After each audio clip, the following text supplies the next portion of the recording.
বাংলাদেশের আগামী জাতীয় সংসদ নির্বাচন বিষয়ে সার্বিক পরিস্থিতি পর্যবেক্ষণ করতে ঢাকায় এসেছে যুক্তরাষ্ট্রের দ্য কার্টার সেন্টারের একটি প্রতিনিধি দল। শুক্রবার সকালে বিএনপি নেতাদের সাথে বৈঠকে বসে প্রতিনিধি দলটি। বিএনপি চেয়ারপারসনের গুলশান কার্যালয়ে এই বৈঠক অনুষ্ঠিত হয়। দলের মহাসচিব মির্জা ফখরুল ইসলাম আলমগীরের নেতৃত্বে বিএনপির সিনিয়র নেতারা বৈঠকে অংশ নেন। এছাড়া দ্য কার্টার সেন্টারের ডেমোক্রেসি প্রোগ্রামের জ্যেষ্ঠ সহযোগী পরিচালক জোনাথন স্টোন স্ট্রিটের নেতৃত্বে 6 সদস্যের প্রতিনিধি দল বৈঠকে বসেন। এ সময় দেশের চলমান রাজনৈতিক পরিস্থিতি, জাতীয় সংসদ নির্বাচন ও সমসাময়িক বিভিন্ন বিষয় নিয়ে আলোচনা হয়।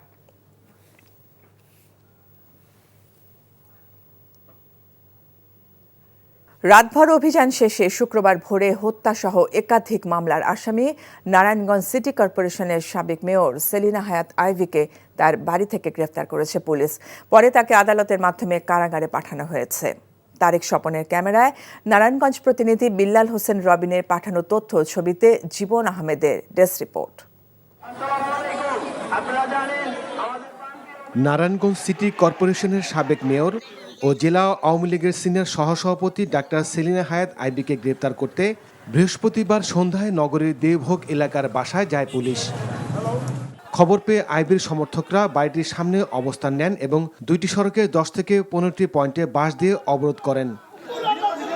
পরে পুলিশ তার সমর্থকদের সরে যেতে মাইকিং করে। ভোরে গ্রেফতার করে নিয়ে যাওয়া হয় আইভীকে। আমি কি নারায়ণগঞ্জ শহরে এমন কোন রেকর্ড আমার আছে যে আমি কোনোদিন কোনো বিরোধী দলকে আঘাত করেছি? তাহলে কিসের জন্য, কি কারণে, কোন ষড়যন্ত্রের কারণে, কার স্বার্থে আমাকে অ্যারেস্ট করা হলো? জয় বাংলা।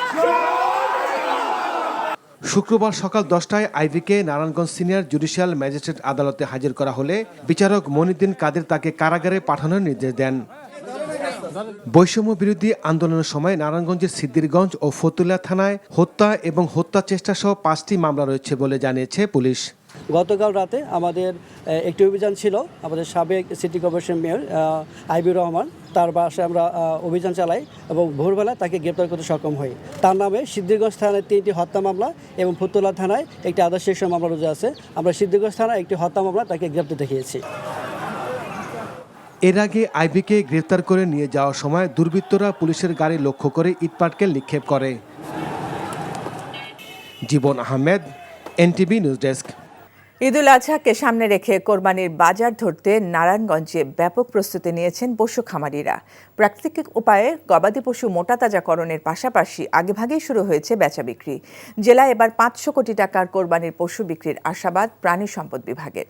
তারেক স্বপনের ক্যামেরায় নারায়ণগঞ্জ প্রতিনিধি বিল্লাল হোসেন রবিনের পাঠানো তথ্যে শওকত করিমের আরেকটি ডেস্ক রিপোর্ট। নির্মল প্রকৃতিতে পরম মমতায় বেড়ে উঠেছে সুলতান। নামের সঙ্গে মিশে আছে আভিজাত্য, হাঁটাচলায় বনেদি ভাব, আকারে সুঠাম দেহের হলেও স্বভাবে শান্ত। নারায়ণগঞ্জের সজ্জিত খামারগুলোতে ভালোবেসে কোরবানির পশুর নাম রাখা হয়েছে বাজিগর, লিলিপুট, ভলিউম 2, আরও কত কি। খামারগুলোর সাথে আকর্ষণীয় সাজে দেশি বিদেশি জাতের বাহারি নামের গরু। তো ভলিউম 2 আমার পিছনে গ্রে কালারের যে ব্ল্যাক গ্রে কালার যে গরুটা, এটা। আর তার পাশে আছে একটা পাকড়া শাহিওয়াল রেড হোয়াইট পাকড়া। এই পেয়ারটার ওজন আছে 2 টনের মতো, দুইটা। ইতিমধ্যে আমাদের 17 লাখ মতো দাম হয়েছে। ইনশাল্লাহ 20-এর মতো হলে আমরা ছেড়ে দিব ইনশাল্লাহ। ক্রেতা দর্শনার্থীরা ভিড় করছেন পছন্দের কোরবানির পশু কিনতে। অনেকে আগেভাগেই বুকিং করে রেখেছেন, কেউ বা কিনছেন কিংবা দরদাম করছেন খামারিদের সাথে। একটু আগেই কিনি যাতে মাঝে মাঝে এসে আমার কোরবানির গরুটাকে দেখে যেতে পারি। এই জায়গায় এত ভালো ভালো এত বড় বড় গরু যেগুলো আসলে হাটে খুবই কম। অর্গানিক কিছু খাবার খাওয়া, কি খাবার খাওয়ায় তা বিবেচনা করেছি, দেখেছি। গরু পরিবেশ দেখেই গরুটা কিনেছি। 4 বছর যাবত গরু কিনছি, সবসময় ভালো গরু আর মিট কোয়ালিটিও অনেক ভালো। প্রতিটি খামারে প্রাকৃতিক গোখাদ্যের মাধ্যমে মোটা তাজা নিশ্চিতকরণে সহযোগিতার কথা জানায় প্রাণী সম্পদ অধিদপ্তর। প্রান্তিক খামারিদের সাথে কথা বলেছি এবং অর্গানাইজ যারা বড় বড় কমার্শিয়াল খামারি আছে তাদের সাথে কথা বলেছি। কথা বলে আমরা একটা জিনিস নিশ্চিত করেছি, যে কোনো ধরনের অ্যান্টিবায়োটিক ফ্রি একটা কুরবানি যজ্ঞ, যেটা আমাদের বিরাট একটা মুসলিম কান্ট্রি হিসেবে যে আমরা কুরবানির সময় যে একটা কুরবানিযোগ্য যে আমাদের প্রাণীগুলি কুরবানি দিই, সেটা যেন নিরাপদ মাংস যেন আমরা ভোক্তাদের ধারে পৌঁছাতে পারি। লালন পালনের জায়গা না থাকলে এখানেই ক্রেতারা গরু রাখার সুযোগ পাচ্ছেন চাঁদ রাত পর্যন্ত। Shawkat Karim, NTV news desk. Awami League নিষিদ্ধের বিষয়ে সিদ্ধান্ত নেবে সরকার ও নির্বাচন কমিশন, কথা জানিয়ে বিএনপি স্থায়ী কমিটির সদস্য ডক্টর আব্দুল মঈন খান বলেছেন, জনগণের সিদ্ধান্তের সাথে থাকবেন তারা। নির্বাচন কমিশন সিদ্ধান্ত নিতে পারে, সরকার সিদ্ধান্ত নিতে পারে। যেসব রাজনৈতিক দল আওয়ামী লীগ নিষিদ্ধের কথা বলছে তারা তাদের বক্তব্য বলেছে। কাজে এখানে আমরা বিএনপি হিসাবে তো আমরা এই সিদ্ধান্ত নেওয়ার মালিক নয়। আমাদের মহাসচিব তো ইতিমধ্যে বলেছেন যে জনগণের সিদ্ধান্তর বিষয় এটি, এবং জনগণ সিদ্ধান্ত নেবে কারা নির্বাচন করবে কি না করবে। এটা হচ্ছে আমাদের যেটা বক্তব্য।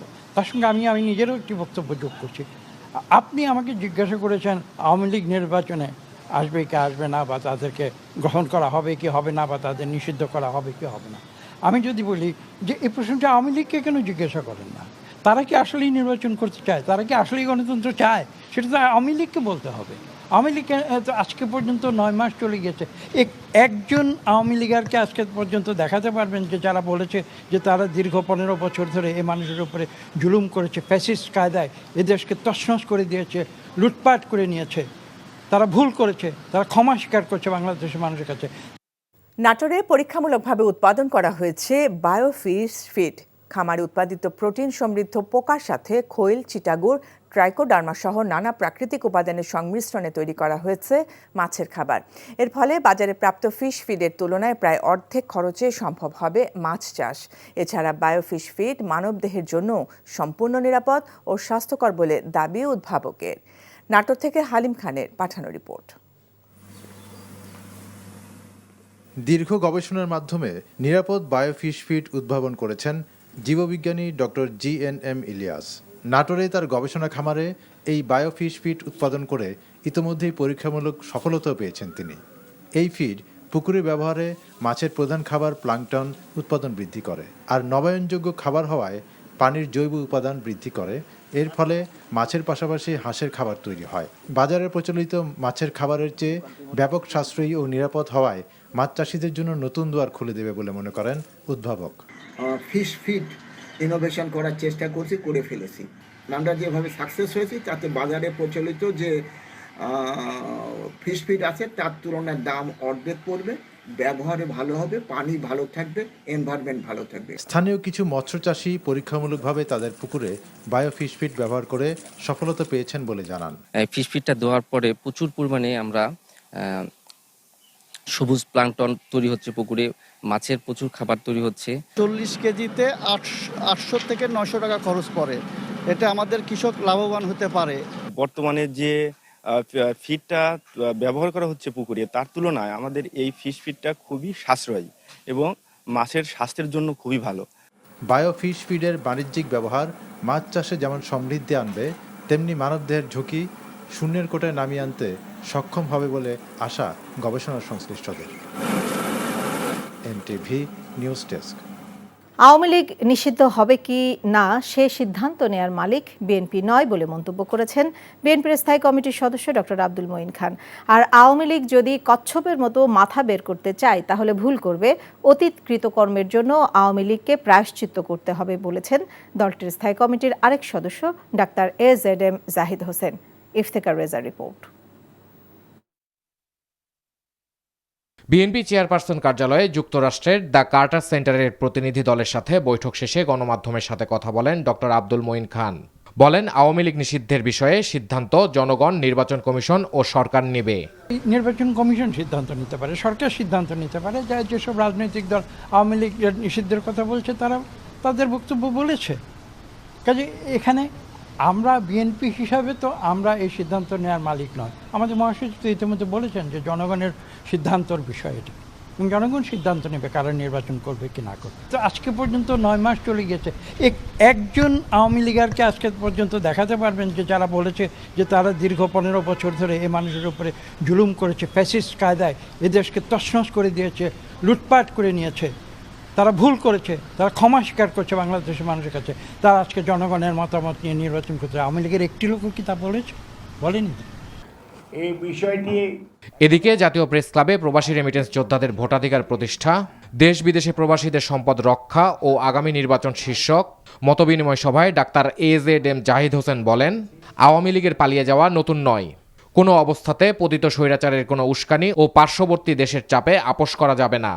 মনে রাখতে হবে, যে পাপ করেছেন এটি প্রায়শ্চিত্ত বাংলাদেশের মাটিতে করতেই হবে। আমাদের যে গণ ঐক্য তৈরি হয়েছিল 5ই আগস্টে, সেটিকে আমাদের ধরে রাখতে হবে। কোনো অবস্থাতেই পতিত স্বৈরাচারের উস্কানি অথবা প্রলোভন অথবা পার্শ্ববর্তী কোনো দেশের কোনো ধরনের চাপ, এগুলোর সাথে কোনো কম্প্রোমাইজ করা যাবে না। আর নির্বাচনের বিষয়ে ডিসেম্বর থেকে জুনের মধ্যে যে কয়েক মাসের পার্থক্য রয়েছে তা আলোচনার মাধ্যমে সুরাহা করার আহ্বান জানান তিনি। Iftekhar Reza, NTV news, Dhaka. মৌলভীবাজার সীমান্ত থেকে বিএসএফ কর্তৃক পুশ ইন করা নারী শিশু সহ 59 বাংলাদেশিকে পুলিশে হস্তান্তর করেছে বিজিবি জানায়, গত দুদিনে স্থানীয়দের সহযোগিতায় গত বড়লেখা ও কমলগঞ্জ উপজেলার সীমান্তবর্তী এলাকা থেকে তাদেরকে আটক করা হয়। বিএসএফ সদস্যরা তাদেরকে বাংলাদেশে পুশ ইন করে বলে দাবি করেন অনুপ্রবেশকারীরা। এদের মধ্যে কমলগঞ্জের ধলই সীমান্ত থেকে 15 জন এবং বড়লেখা উপজেলা পাল্লাতল ও লাতু সীমান্ত থেকে 44 জনকে আটক করা হয়। সকালে তাদের সংশ্লিষ্ট থানায় হস্তান্তর করে বিজিবি।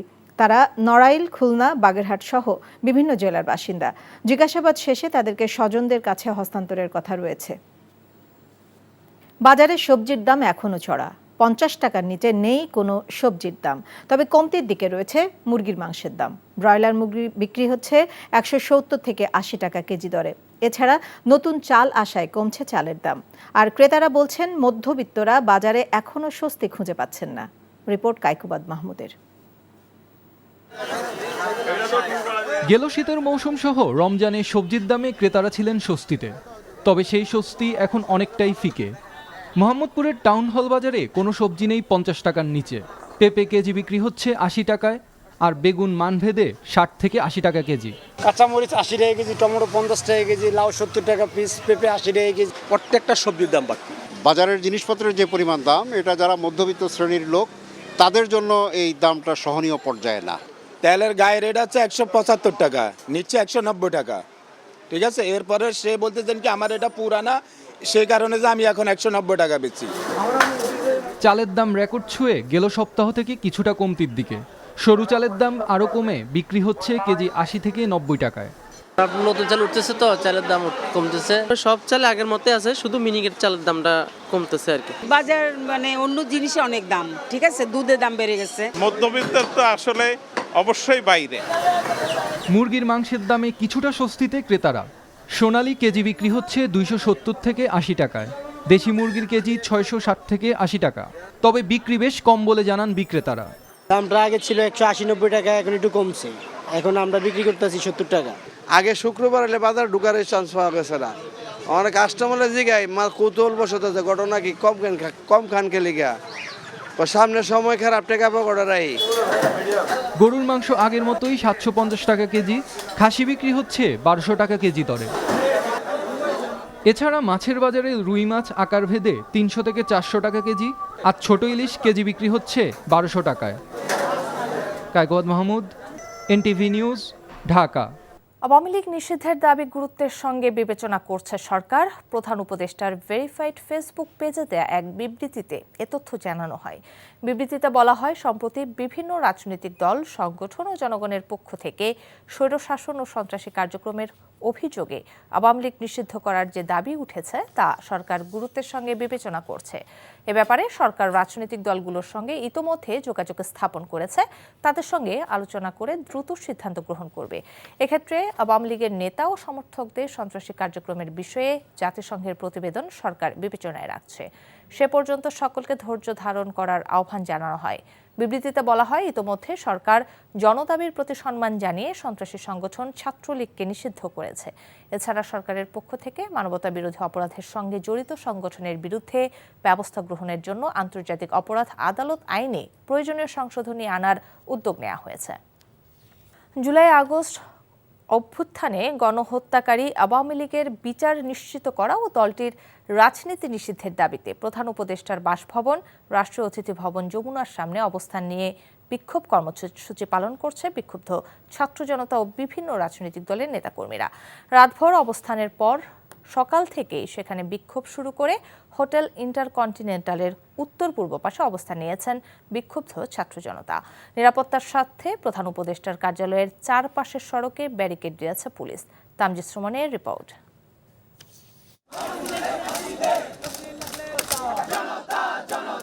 সকাল থেকেই আওয়ামী লীগের রাজনীতি নিষিদ্ধের দাবিতে ছাত্র জনতার দাবির সাথে একাত্মতা ঘোষণা করে প্রধান উপদেষ্টার বাসভবনের সামনে অবস্থান নেয় জামাতে ইসলামী সহ বিভিন্ন রাজনৈতিক দলের নেতাকর্মীরা। সকালে এনসিপির আহ্বায়ক নাহিদ ইসলাম ছাড়াও হেফাজতে ইসলাম, ইসলামী ছাত্র শিবিরের নেতাকর্মীরাও বিক্ষোভে অংশ নেন। পরে সেখানে এসে অবস্থান কর্মসূচিতে হাজির হন হাসনাত আবদুল্লাহ ও সার্জিস আলম। আওয়ামী লীগ নিষিদ্ধের কোনো এজেন্ডা সরকার না রাখায় ক্ষোভ জানান তারা। হত্যাকারী আওয়ামী লীগকে সন্ত্রাসী সংগঠন হিসেবে নিষিদ্ধ করার তাদের দিক থেকে আমরা কোনো তৎপরতা এখনো পর্যন্ত দেখছি না। আমরা সন্দেহ করছি অন্তর্বর্তীকালীন সরকার আওয়ামী লীগকে পুনর্গঠিত হওয়ার সুযোগ দিচ্ছে। অবশ্যই দ্রুত সময়ের মধ্যে ছাত্র জনতার এই দাবিকে সামনে রেখে আওয়ামী লীগকে নিষিদ্ধ করে বাংলাদেশের জনগণের দাবি বাস্তবায়ন করবেন। আওয়ামী লীগের বিচার নিয়ে টালবাহানা করা হচ্ছে এবং বিভিন্ন হামলার আসামিদের জামিন দেয়া হচ্ছে বলে অভিযোগ করেন বিক্ষুব্ধরা। আওয়ামী লীগের রাজনীতি নিষিদ্ধ করার আগ পর্যন্ত রাজপথে থাকার হুঁশিয়ারি উঠে আসে। সকলকে আজকে আহ্বান জানাবেন, আজকে রাজপথে আমরা আওয়ামী লীগের ফয়সালা করে আমরা আমাদের ঘরে ফিরব। জাতীয় নাগরিক পার্টির দক্ষিণাঞ্চলের মুখ্য সংগঠক হাসনাত আবদুল্লাহ সামাজিক যোগাযোগ মাধ্যমে কর্মসূচির ডাক দেওয়ার পর বৃহস্পতিবার রাতে প্রধান উপদেষ্টার বাসভবনের সামনে অবস্থান নেয় বিক্ষুব্ধ ছাত্র জনতা। আওয়ামী লীগের বিচার নিশ্চিত করা ও দলটির রাজনীতি নিষিদ্ধের দাবিতে রাতভর বিক্ষোভ প্রদর্শন করে তারা। Tamjid Sumon, NTV news, Dhaka. আওয়ামী লীগ নিষিদ্ধের দাবিতে দেশের বিভিন্ন স্থানে বিক্ষোভ সমাবেশ করেছে বৈষম্য বিরোধী ছাত্র আন্দোলনের নেতাকর্মীরা। নাটোর কেন্দ্র জামে মসজিদের সামনে অনুষ্ঠিত প্রতিবাদ সভায় বৈষম্য বিরোধী ছাত্র আন্দোলনের নেতারা বলেন, আওয়ামী লীগকে নিষিদ্ধের পাশাপাশি সবখানে ঘাপটি মেরে থাকা তাদের দোসরদের চিহ্নিত করে ব্যবস্থা নিতে হবে। নোয়াখালী সুপারমার্কেটের সামনে বিক্ষোভ সমাবেশে বক্তারা আওয়ামী লীগ সন্ত্রাসী দল আখ্যা দিয়ে অবিলম্বে নিষিদ্ধের দাবি জানান। কিশোরগঞ্জ শহরের ঐতিহাসিক শহীদী মসজিদ থেকে একটি বিক্ষোভ মিছিল বের হয়। এছাড়া জয়পুরহাট, দিনাজপুর, মৌলভীবাজার সহ দেশের বিভিন্ন স্থানে আওয়ামী লীগ নিষিদ্ধের দাবিতে বিক্ষোভ মিছিল হয়েছে। ছাত্র জনতার অভ্যুত্থানের সময় সংঘটিত গণহত্যার ঘটনায় ক্ষমতাচ্যুত প্রধানমন্ত্রী শেখ হাসিনার বিরুদ্ধে দায়ের করা মামলার তদন্ত প্রতিবেদন আগামী সোমবার দাখিল করা হবে। এছাড়া চানখারপুল হত্যাকাণ্ডের ঘটনায় আনুষ্ঠানিক অভিযোগ আগামী সপ্তাহে ট্রাইব্যুনালে দাখিল করবে প্রসিকিউশন বিভাগ। শুক্রবার চিফ প্রসিকিউটর তাজুল ইসলাম তার ফেসবুক প্রোফাইলে দেয়া এক পোস্টে এমন তথ্য জানান। ফেসবুক পোস্টে তিনি বলেন, আন্তর্জাতিক অপরাধ ট্রাইব্যুনালের তদন্ত সংস্থা শেখ হাসিনার বিরুদ্ধে জুলাই গণহত্যার তদন্ত রিপোর্ট আগামী সোমবার চিফ প্রসিকিউটর বরাবর দাখিল করবে। তদন্ত রিপোর্ট দাখিল হওয়ার পর অভিযোগ দাখিলের মাধ্যমে হাসিনার বিরুদ্ধে আনুষ্ঠানিক বিচার কাজ শুরু হবে। এছাড়া চানখারপুল হত্যাকাণ্ডের দায়ে সিনিয়র পুলিশ অফিসারদের বিরুদ্ধে তদন্ত রিপোর্ট দাখিল করা হয়েছে। এ ঘটনায় আনুষ্ঠানিক বিচারের জন্য ফরমাল চার্জ চলতি সপ্তাহে দাখিল করা হবে। চট্টগ্রামের অর্থনীতির প্রাণ কর্ণফুলী নদী রক্ষা ও সচেতনতা তৈরিতে 1.5 শতাধিক মাঝির অংশগ্রহণে সাম্পান র্যালি অনুষ্ঠিত হয়েছে। 2000-এর বেশি অবৈধ দখলদার উচ্ছেদে দ্রুত ব্যবস্থা গ্রহণের দাবি নদী ও খাল রক্ষা আন্দোলনকারীদের। সকালে সাম্পান র্যালিটি উদ্বোধন করেন Chittagong metropolitan police commissioner Hasib Aziz. সমাবেশে বক্তারা বলেন, দেশের আমদানি রপ্তানির 95% সম্পন্ন হয় চট্টগ্রাম বন্দর দিয়ে। যা কর্ণফুলী নদীর তীরে অবস্থিত। অথচ ব্যবসা বাণিজ্যের প্রাণ এই নদী আজ দখল দূষণে বিপর্যস্ত।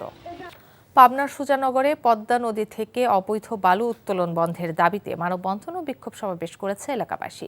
সকালে মানববন্ধনে বিভিন্ন স্কুল কলেজের শিক্ষক শিক্ষার্থী ছাড়াও কয়েকটি গ্রামের শত শত নারী পুরুষ অংশ নেন। মানববন্ধনে বক্তারা অভিযোগ করেন, এলাকার কিছু প্রভাবশালী বালু ব্যবসায়ী প্রশাসনের কিছু অসাধু কর্মকর্তার সহায়তায় দীর্ঘদিন ধরে পদ্মা নদী থেকে অবৈধভাবে বালু উত্তোলন করে বিক্রি করে আসছে। বালু উত্তোলনের কারণে নদী ভাঙনে বিলীন হচ্ছে বিস্তীর্ণ এলাকা। আওয়ামী লীগকে নিষিদ্ধ করা না হলে জুলাই আগস্টের বিপ্লব বিফলে যাবে বলে মন্তব্য করেছেন বিএনপি কেন্দ্রীয় নির্বাহী কমিটির স্বেচ্ছাসেবক বিষয়ক সম্পাদক মীর শরফত আলী সপু। দুপুরে শ্রীনগর উপজেলার এক আলোচনা সভায় তিনি কথা বলেন। আওয়ামী লীগ নিষিদ্ধের দাবিতে শিক্ষার্থীদের আন্দোলনের সাথে একাত্মতা জানান তিনি। বিএনপি ও এর সহযোগী সংগঠনের সিনিয়র নেতারা এ সময় তার সাথে ছিলেন। সিরাজগঞ্জের উল্লাপাড়া উপজেলা বিএনপির সাবেক সদস্য সচিব আজাদ হোসেনকে গণসংবর্ধনা দেওয়া হয়েছে। উল্লাপাড়া মডেল থানার সামনে শহীদ মিনারে এই গণসংবর্ধনা অনুষ্ঠিত হয়। সংবর্ধনা অনুষ্ঠানে উল্লাপাড়া উপজেলা বিএনপির বিপুল সংখ্যক নেতাকর্মী উপস্থিত ছিলেন। অনুষ্ঠানটির আয়োজন করে উপজেলা ও পৌর বিএনপি। জুলাই আগস্ট গণঅভ্যুত্থানে গণহত্যার দায়ে আওয়ামী লীগের রাজনীতি নিষিদ্ধের দাবিতে এবার শাহবাগ অবরোধ করেছে বিক্ষুব্ধ ছাত্র জনতা এবং বিভিন্ন রাজনৈতিক দলের নেতাকর্মীরা।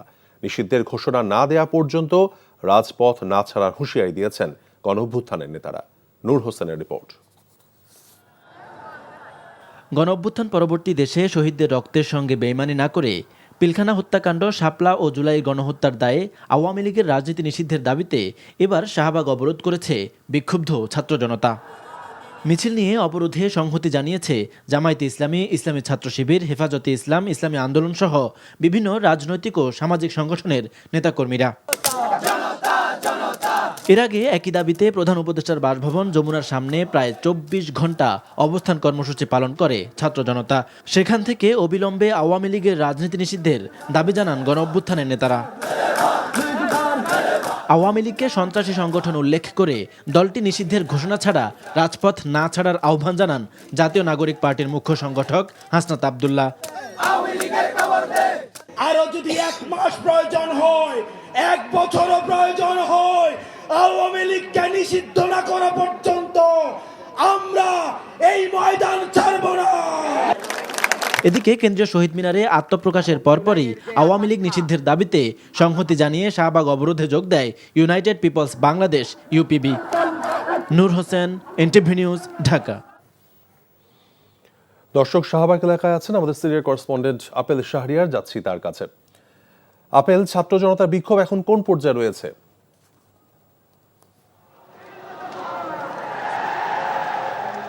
ভাই,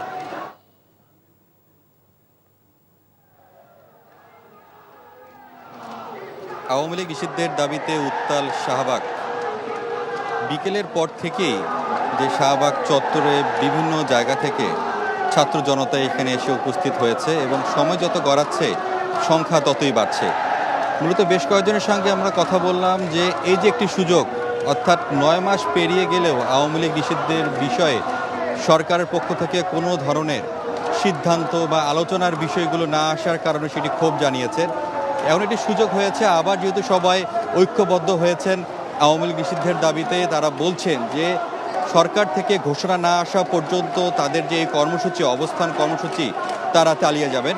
শুধু যে জাতীয় নাগরিক পার্টির রাজনৈতিক দলই যে এখানে যুক্ত রয়েছেন বিষয়টি তা নয়, এছাড়াও জামায়াতে ইসলামী, হেফাজতে ইসলাম সহ বেশ কয়েকটি রাজনৈতিক দল এই আন্দোলনের সঙ্গে যুক্ত হয়েছেন এবং পট পরিবর্তনের পরে যেসব রাজনৈতিক দল গঠন হয়েছে তারাও এই আন্দোলনের সঙ্গে একাত্মতা ঘোষণা করেছেন।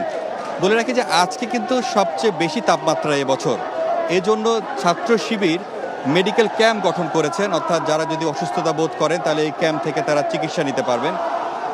বলে রাখি যে সাধারণ মানুষের মাঝে এক ধরনের ক্ষোভ, হতাশা বিরাজ করছে যে বিচারিক প্রক্রিয়াটাও তারা দেখছে যে ঢিবে তালে হচ্ছে, কোনো ধরনের অগ্রগতি হচ্ছে না, সেই জায়গাতে একটি ক্ষোভ রয়েছে। পাশাপাশি যখন পট পরিবর্তনের পর থেকেই বিভিন্ন সংগঠন থেকে এবং রাজনৈতিক দল আওয়াজ তুলেছিল যে যাতে আওয়ামী লীগকে নিষিদ্ধ করা হয়, তবে সেই বিষয়টি যদি এখন পর্যন্ত আসেনি। তারা বলছেন যে অবিলম্বে যাতে এই আওয়ামী লীগকে নিষিদ্ধ করার বিষয়ে তাদের যে সিদ্ধান্ত সরকারের পক্ষ থেকে যাতে আসে সেই তারা প্রত্যাশা করছেন এবং এনসিপির পক্ষ থেকে এই আন্দোলনে বিএনপিকেও যুক্ত হওয়ার জন্য আহ্বান জানানো হয়েছে। বলছেন যে যেহেতু জাতি আবার ঐক্যবদ্ধ হয়েছে এবং আওয়ামী লীগকে নিষিদ্ধের যে এই যে একটি প্ল্যাটফর্ম তৈরি হয়েছে, এখানে যাতে বিএনপির অংশগ্রহণটি খুব জরুরি বলে তারা মনে করছেন। আওয়ামী লীগ নিষিদ্ধের দাবি গুরুত্বের সঙ্গে বিবেচনা করছে সরকার। প্রধান উপদেষ্টার ভেরিফাইড ফেসবুক পেজে দেয়া এক বিবৃতিতে এ তথ্য জানানো হয়েছে। বিবৃতিতে বলা হয়, সম্প্রতি বিভিন্ন রাজনৈতিক দল, সংগঠন এবং জনগণের পক্ষ থেকে স্বৈরশাসন এবং সন্ত্রাসী কার্যক্রমের অভিযোগে আওয়ামী লীগ নিষিদ্ধ করার যে দাবি উঠেছে তা সরকার গুরুত্বের সঙ্গে বিবেচনা করছে। এ ব্যাপারে সরকার রাজনৈতিক দলগুলোর সঙ্গে ইতিমধ্যে যোগাযোগ স্থাপন করেছে, তাদের সঙ্গে আলোচনা করে দ্রুত সিদ্ধান্ত গ্রহণ করবে। এক্ষেত্রে আওয়ামী লীগের নেতা এবং সমর্থকদের সন্ত্রাসী কার্যক্রমের বিষয়ে জাতিসংঘের প্রতিবেদন সরকার বিবেচনায় রাখছে। সে পর্যন্ত সকলকে ধৈর্য ধারণ করার আহ্বান জানানো হয়। বিবৃতিতে বলা হয়, ইতিমধ্যেই সরকার জনদাবির প্রতি সম্মান জানিয়ে সন্ত্রাসী সংগঠন ছাত্রলীগকে নিষিদ্ধ করেছে। এছাড়া সরকারের পক্ষ থেকে মানবতা বিরোধী অপরাধের সঙ্গে জড়িত সংগঠনের বিরুদ্ধে ব্যবস্থা গ্রহণের জন্য আন্তর্জাতিক অপরাধ ট্রাইব্যুনাল আইনে প্রয়োজনীয় সংশোধনী আনার উদ্যোগ নেওয়া হয়েছে। সরকার সংস্কারের নামে সময়ক্ষেপণ করে স্বৈরাচারকে পুনর্বাসনের সুযোগ তৈরি করে দিচ্ছে, এমন অভিযোগ করে বিএনপির ভারপ্রাপ্ত চেয়ারম্যান তারেক রহমান বলেছেন, ফ্যাসিবাদ বিরোধী দলগুলোর মধ্যে ফাটল তৈরি করে আওয়ামী লীগকে সুবিধা দেওয়া হচ্ছে। অন্তর্বর্তী সরকার ঠিকঠাক দায়িত্ব পালন করতে পারছে কিনা এ নিয়েও সংশয় প্রকাশ করেছেন তারেক রহমান। হাসান মাহমুদের রিপোর্ট। খ্রিস্টান ধর্মাবলম্বীদের পবিত্র ইস্টার সানডে পুনর্মিলনীর অনুষ্ঠান রাজধানীর খামারবাড়ি কৃষি গবেষণা কাউন্সিলের অডিটোরিয়ামে আয়োজন করে খ্রিস্টান ফোরাম।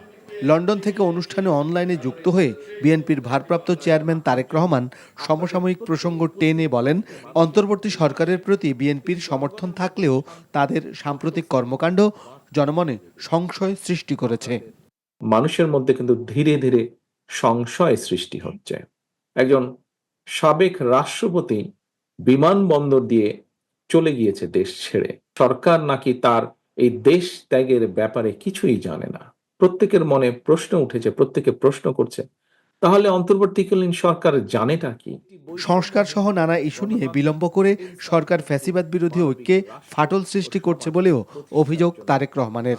সংস্কারের নামে সময়ক্ষেপণ করে অন্তর্বর্তীকালীন সরকার অত্যন্ত সুকৌশলে নানা ইস্যু সৃষ্টি করে স্বৈরাচার বা ফ্যাসিবাদে বিরোধী যে রাজনৈতিক দলগুলো, আমরা যারা মাঠে ছিলাম, দলগুলোর ঐক্যের মধ্যে ফাটল ধরানোর একটা ক্ষেত্র হয়তো তৈরি করতে চাইছে। বক্তারা বলেন, ধর্মকে ব্যবহার করে কোনো বিভাজন নয়। সংখ্যালঘু বলতে বাংলাদেশে কিছু নেই, এখানে সবাই বাংলাদেশি, এই কথাটি আমাদেরকে জোর করে বলতে হবে। খ্রিস্টান সম্প্রদায়ের নেতারা তাদের বিভিন্ন দাবি দাওয়া তুলে ধরেন বিএনপি নেতাদের কাছে। Hasan Mahmud, NTV news, Dhaka.